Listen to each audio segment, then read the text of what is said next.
When you're an adult learning how to swim, the key is to be able to be in an experimental, curious mode, not in a terrified, fearful mode. But if you can't get air easily, of course you're going to feel fearful. It's a good idea to feel fearful if you can't get air. So what are we supposed to do if the golden rule is air always has to be easy when you're learning to swim, when you're a beginner swimmer? That is what this video, I'm going to give you a little tip and a little hint of something you can add to your swimming repertoire in this video today to have air always be easy.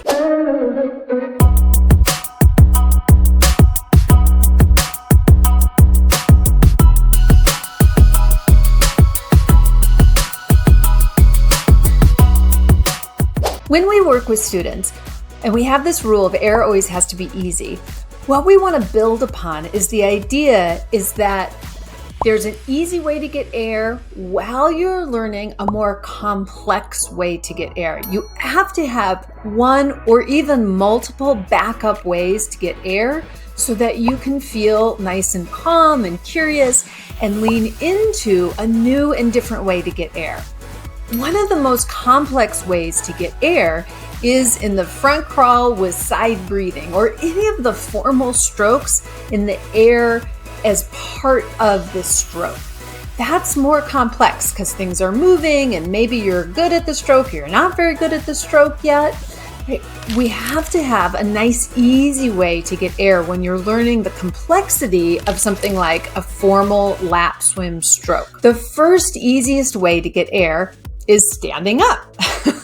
So that's why we always say practice and learn things in the shallower water, because you can use the tool of the bottom. Now, in this video I want to show you today is giving you another tool, another layer. Start in the shallow end. Don't start this out in the deep end, but start in the shallow end and use this as a backup tool. We don't want to be fully relying on it because, well, it's not something that is fully reliable, but you can use this tool. And it's a tool that I actually use when I do distance swimming in the lake. And this tool is to use what's called a swim buoy. Now, the primary reason why I use the swim buoy is because it's this bright color and it makes me visible. So when I'm swimming in open water in the lake, it makes me more visible to boat traffic. It makes me more visible to my cohort of swimmers, to the other people that I'm swimming with. I can see them, they can see me. Because most swimming happens underwater, so it's really hard to see other swimmers when you're in open water environments. When we go to Hawaii, we have everybody use a swim buoy so we can keep track of where all our swimmers are. It's easier to see them. Unless I'm up out of the water, it's hard for me to keep a visual cue on where people are. So these nice, bright, that's really their primary function. Also, they're a piece of flotation. And so you can use this as another backup device to get air easily.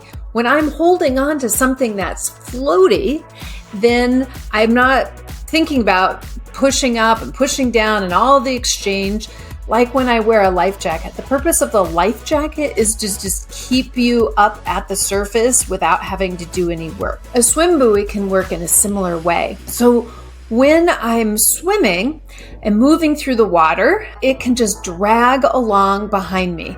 It's tied onto my waist with a little belt, and then it has a string so that the buoy floats behind me. And it's out of my way. It doesn't change my swim, which is different than if I'm swimming with a life jacket. It does change how I swim because I have the buoyancy attached onto my body all the time.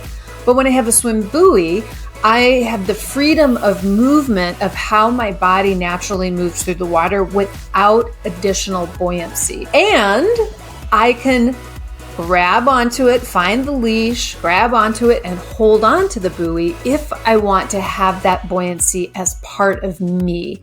So I don't want to have to tread water or do something else to have me out and above the surface of the water. I can hold on to my swim buoy. This does require me being calm enough. It does require me being in action around it. It does require me checking to make sure my swim buoy is still inflatable. They can degrade over time and lose air. It's just this plastic.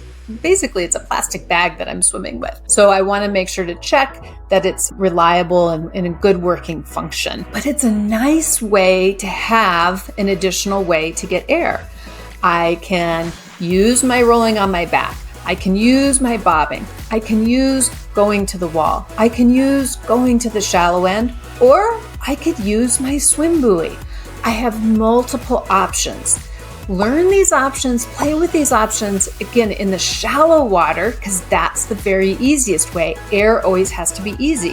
When you really are adept and you know how to use your swim buoy, when you have a very easy way of the shallow end to get air, then you could start to shift to some deeper water or different places, right? That you can use this as your additional way to get air easily. It's always about having fun, coming with curiosity, taking care of your mental and your physical safety as you dive in with curiosity to discover not perfection, but just to discover how it works for you. Have fun with it.